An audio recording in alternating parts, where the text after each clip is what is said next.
na. Nag-hard over susa kami. Ilang araw pa lang sa Thailand guys, pero bumalik na pagkapiluminan niya. Oo, mga maninibat, yes. Wala tayong magawa. Sa trabaho talaga. Oh. Guys, nandito naman po sa Thailand guys, dito sa bahay. Makahagard natin ngayon. Ay, ito yung mga camera niya. Grabe yung sakitin na sa kisiliyak yung mga papa. Ayan, sige. Ba, December pa? May papalit itong soft drinks. Ito yung pahanda natin sa mga. Tawagan na si Kuan. Kapalit yung sukuan, di. Kagrabe talaga. Kadiyo na ba may tinap? Inik, wala may nga dyan. Ako mo, dili ko sa libayon ko, buko-buko lang. Hindi, pang cafe yung isa. Oo. Best si Manini kasi magpapabilify sila kanyang Gcash account. Uy, imbis kay Kuan. Verify ka na. Dito ni Usong Tifindan yung Gcash ate ay? Doon ka ba nga ni? Ha? Naalagyan na sa ilong. Wala bigyan mo ito niyo. Kanan? Hala! Uno man ganin nakabuok.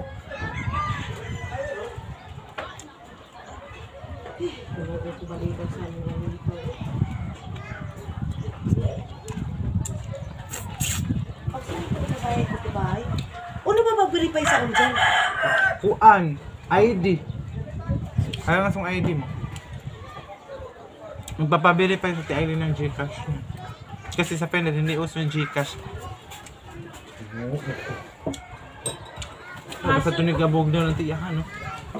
Ano? Bugnaw, wala sila makabugnawi. Ba agaw nila? Binakuan. Sila mabugnawi. Kasi bandar sila. Nagkakabin na ba ako? Namudo? Ito ko na, kay Duga pa ba niya? Gusto na. O, katulong mo si Jeban na uban. O, ibang kukul ka na ako. Kaya pakaw ko nitong ID nga tutuan itong bag na pin. Sige na, kapitin ko na sila. Kahit itong ID ko ba nga passport ko para ba ma-verify na. Tuloy mo na yung pin. Tapusin ko itong pagkain ko, guys. Gusto ko na malamig. Ayoko ng coffee. Bugira na ba? Kasi pag tuntaan ko, pinandaan ko ang mag-solar. Oh, no? Paghago man ng solar. Ang ato dapit. Ato lang tigada. Nakapay ba nung kay ipakawaan ko ko bag ko kaya itong pink kaya ito ang passport mo kaya ipagagamiton. Ay ito ng passport. Nagdami ka sa'yo din daw yung passport eh. Ito lang bag ko nga pink mo. Ato kwarto. Ay, kaya ko na yun. Patulong kasi sa akin sa Tialin ng pag-ano ng Gcash niya pag-verified. Ready na. Duhin na ba? Sila ba? So, Kasi mamaya konti mag-verify na. Hihintay lang namin siya na mag-text na yung okay na talaga ang kanyang... uuwi na din. Okay, sige, lala. Agard na. Nag-hard over susa kami. Ilang araw pa lang sa Thailand guys, pero bumalik na pagkapiluminan niya. Oo, mga maninibat, yes. Wala tayong magawa. Sa trabaho talaga. Oh. Trabaho. Ako nga, oh, di ba? As in, Ngayong buwan talaga super. Everyday na ako nag-upload kasi work talaga para ma-achieve natin yung mga gusto nating bilhin. Dapat natin yung pagtrabahuan. Ako din mga maninihalos, wala na din akong tulog. Ang hirap kaya mag-edit ng vlog, tapos magagawa ng content and everything. Uy naman, everything. Kumahang. Ang lakas ng hangin kanina dito sa amin. Sobra. Hanggang ngayon. Ano, paghapon yung verified? Kasi ka dyan inalis ito. Kailangan bago ito nga mag-con-con. Huwag mo sa rin pag-edit. I-edit na dyan.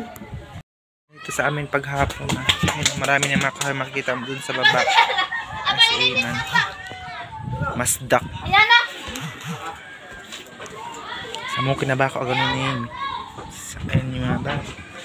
Nakikita mo na yung mga kahoy doon sa baba, guys.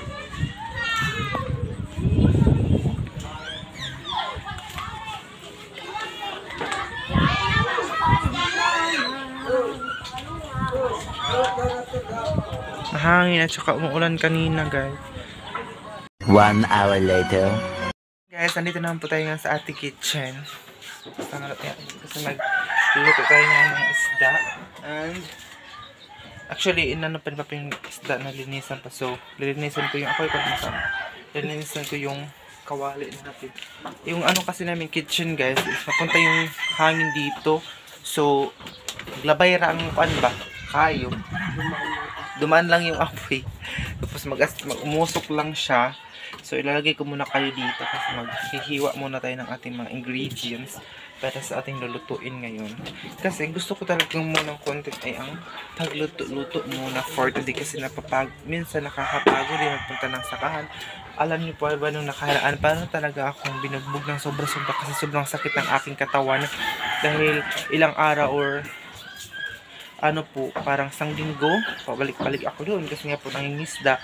So ngayon, baka sa mga susunod na araw papunta naman ako doon kasi doon tayo magluto-luto sa cooking natin soon. Kaya, yung ano namin kasi guys, kitchen, papasok lang yung hangin dito. Hangin, punta kasi yung hangin dito. So yun, tingnan nyo. Yun ang problema kasi mausok siya. So muna tayo ng ating sabon dito para sa pagbukas natin ng ating ang ating tripod. So ayun guys, bubugasan natin ngayon ang ating tuwali.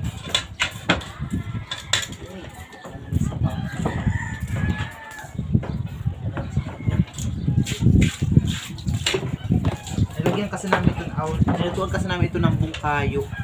Yung niyog ba na lagyan ng asukar, bukayo, hindi ko alam kung anong tawag sa inyo, basta bukayo ang tawag dito sa amin. Yung niyog nilagyan ng asukar, yung ginawa ng snacks dito paghapon. So guys, abangan nyo yung mga content natin dun sa sakahan sa lake kasi dun muna tayo mag-stay for how many days kasi para mabantayan natin ng taga ang ating pangisdaan. Actually, binisita lang tayo ni Ate Aileen saglit dito kasi nga ako nagpatulong sa kanyang Gcash account kasi hindi pa sa Ate Aileen marunong. So, tutulungan natin siya.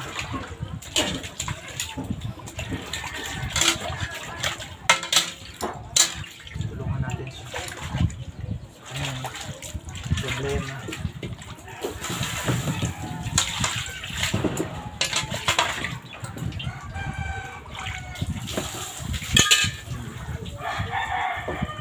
Itong sandok namin ay sa Balikbayan box ito. Nakalimutan ko sa niya.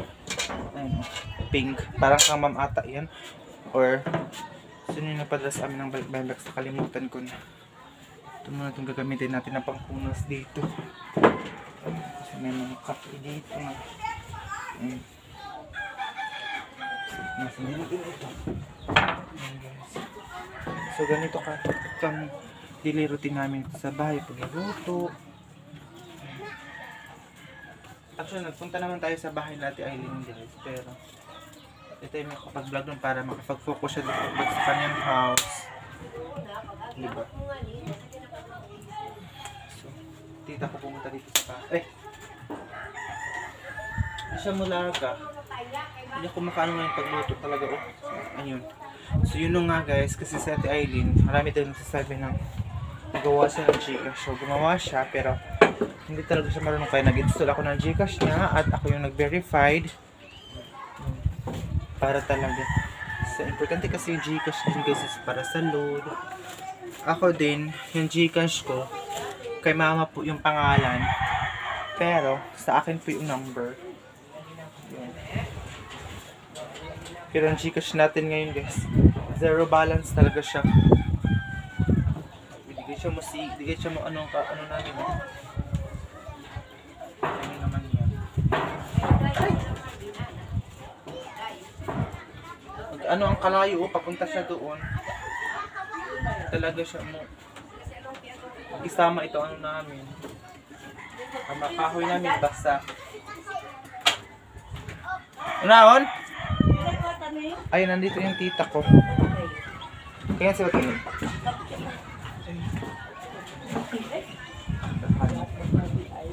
Lag ka na.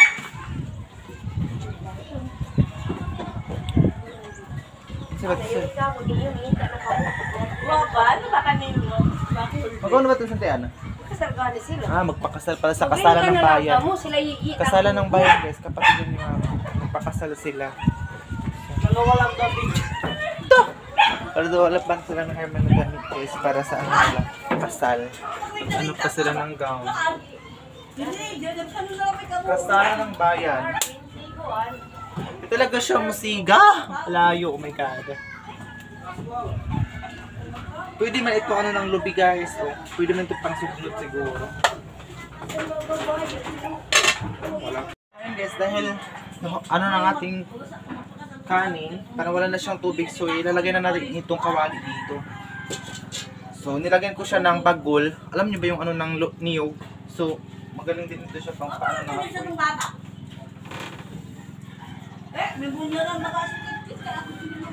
Ganyan lang siya. Hala, mantika. Ito ba rin taas? Ano siya yung kawali natin?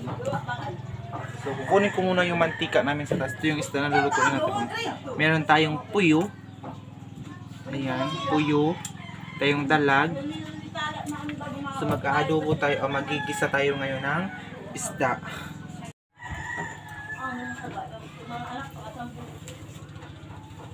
So ayun guys, meron pala kaming used oil dito. Dito namin siya ilagay.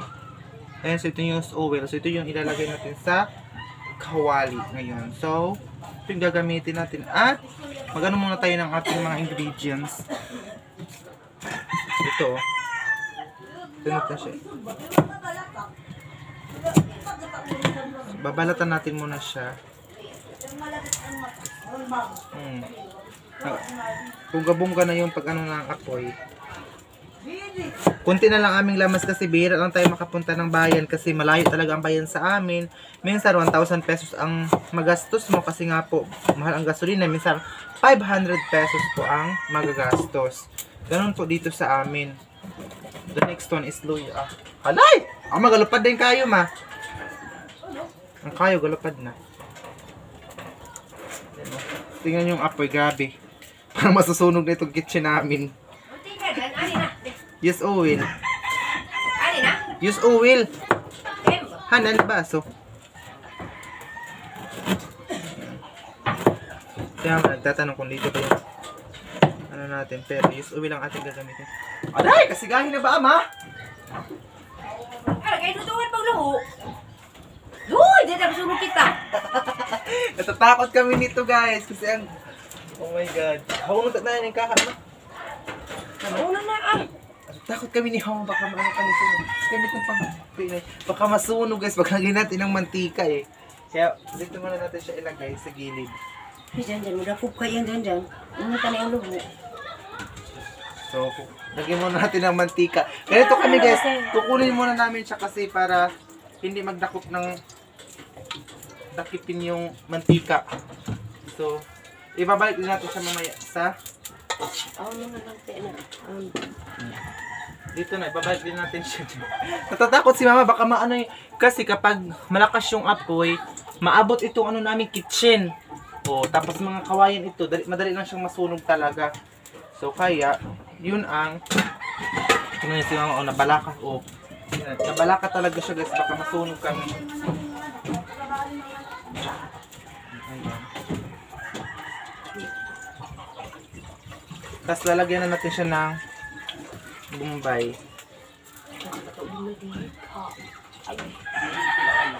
Ayan, Bombay. Alam, mga niwang matatakot ko. Si mama, natatakot talaga si mama. Ako din, natatakot na din ako kasi si mama natatakot siya. Uno yan? Ha? Tubig niya atin. To, ayun mo, agi ganyan nga kung kasal ka tubig to. Kasi makuha ka sa usapang.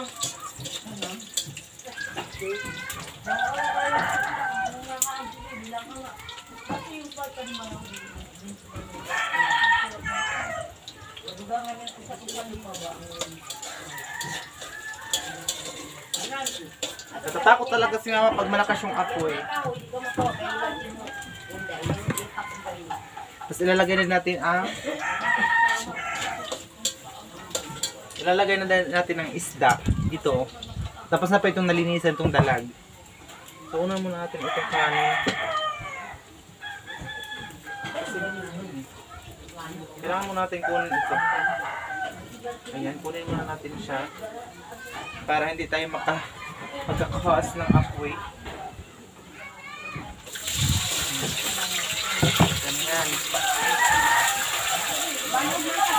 Papalik na natin yung apoy.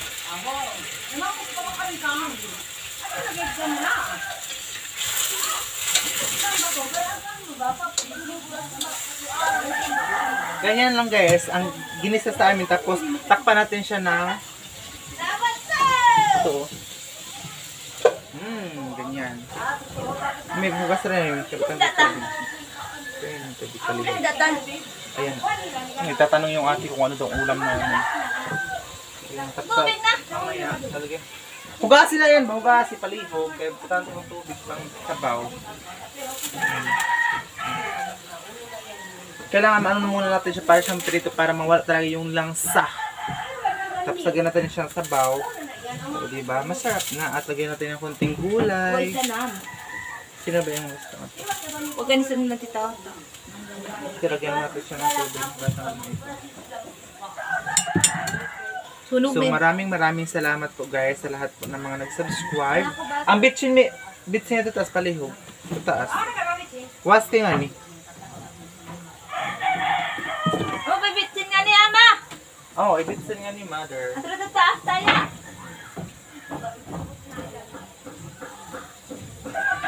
Tapos, baliktad din natin para hindi po siya masunog. Simpleng ginisa lang po ito guys.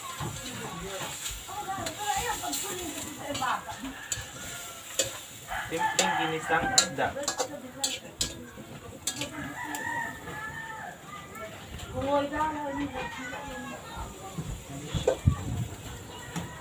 Oh, maglabay talaga ang kalayo. Kaya tingnan nyo, oh. Kaya minsan natatakot siya sa kitchen namin. Baka masunog.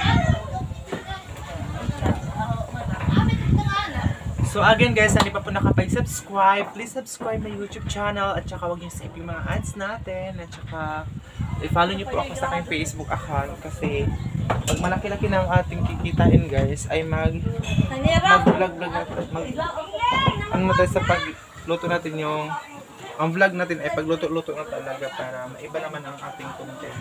Pero hindi tayo magluto-luto dito, din tayo sa ating sakahan, dun sa lake para fresh.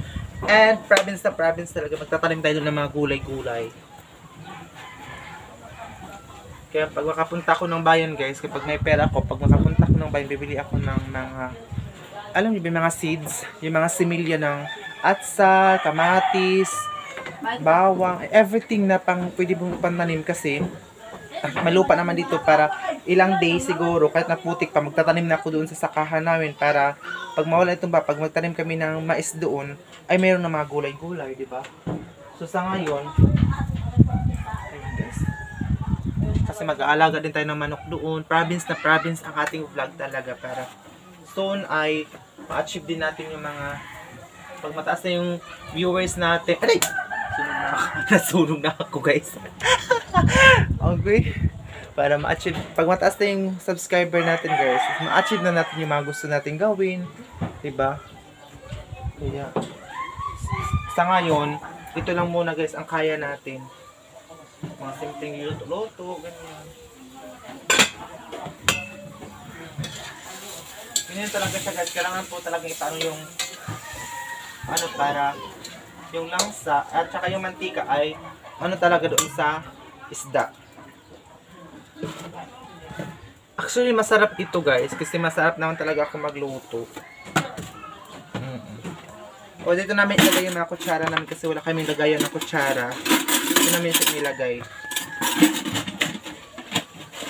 Dadalhin ko din ito sa sakahan kapag nakano na kami doon kasi magpapanday ako doon ng kitchen natin.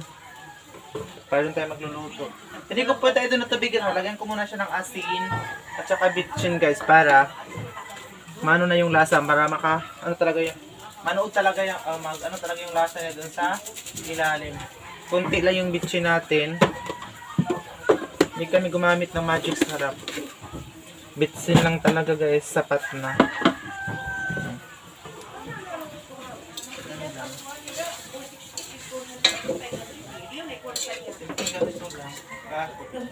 Actually, mausok talaga itong ano namin.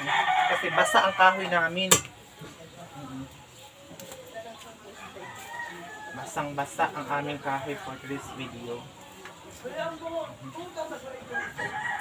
Mamaya na natin siya lagyan ng tubig. So guys, so mamaya konti, lagyan natin siya ng pag kumulo na talaga siya. Lagyan natin siya ng water. Konti lang din. Dito na may lagay ito yung ng manok. Bag ito ng manok, mga ano naman, piso. Kasi dadalhin din natin ito sa sakahan kapag basta everyday guys. Sa susunod. May pang mahog na mga manok. Sa susunod, sakahan ang vlog natin, hindi na dito sa bahay. So guys, hindi ko na kayo nadala kanina sa paglagay ko ng tubig. Nadala. Hindi ko na naipakita guys kasi may ginagawa din ako. Ito yung lagyan ko na ng tubig. So, basta nalagyan na ito ng tubig guys. Titikman na natin kung tama yung timpla at saka lalagyan natin ulit siya ng ano guys, asin kung or bitchin ba, kung kulang ba ang ating timpla ngayon. So gagamit tayo nito guys. Ito yung gagamitin natin kasi iba ito, iba din ito guys. Diba? Mga balikbayan box ito pinadala sa amin.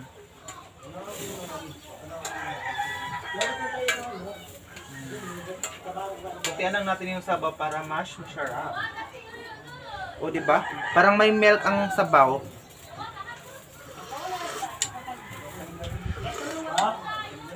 Kasarap talaga, oy. Tama na siya guys, sobrang sarap na. Ipakita ko sa inyo ha, sarap talaga. Guys, ito na yung sinabaw na isda, ginisa. Na may puyo. Luto na ito guys. Sobrang sarap niya, promise. Tingnan niyo yung sabaw. Parang nilagyan siya ng gata, pero hindi ito nalagyan ng gata guys ha. Basta ginisa, ganito talaga siya. Sarap niyan. Guys, maluluto na yan. Mamaya kakain na rin kami kasi maaga kami kumain yan kasi wala pa kaming kuryente. So ito pala yung mga ano ko dito. Si Papa. Kapag ko na sa kanila, hi. Hi. Good. Ayan family ko guys, si Papa at si Mama, nagbuni-muni sila dito kasi mamaya kunti. Ayan sila, mga bata gusto na lang sumali. Muni-muni lang muna dito. Sino ba yan? Mga limay mo. Ayan sila. Dili kayo ba yan? Ayan sila Papa. Tinitingin doon sa labas. Ayun yung update natin guys. Sana po share nyo po ang vlog natin today at saka yan nyo po ako sa aking Facebook account. Yung po yung Facebook account guys at meron po sa comment section. Maraming salamat po sa support ka palagi sa vlog ko.